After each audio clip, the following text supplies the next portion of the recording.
Их расстреляли на рассвете, когда еще белела мгла. Там были женщины и дети, и эта девочка была.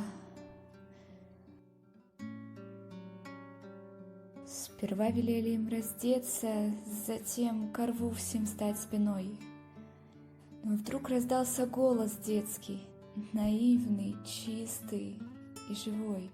«Чулочки тоже снять мне, дядя!»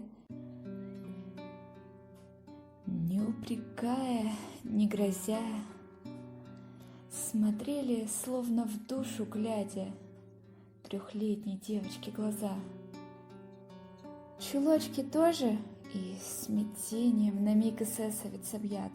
Рука сама собой в волнении вдруг опускает автомат. И словно скован взглядом детским, и кажется, что в землю врос. Глаза, как у моей дочурки, в смятении смутном произнес. Овеянный невольной дрожью, нет, он убить ее не может. Но дал он очередь спеша. Упала девочка в чулочках, снять не успела, не смогла.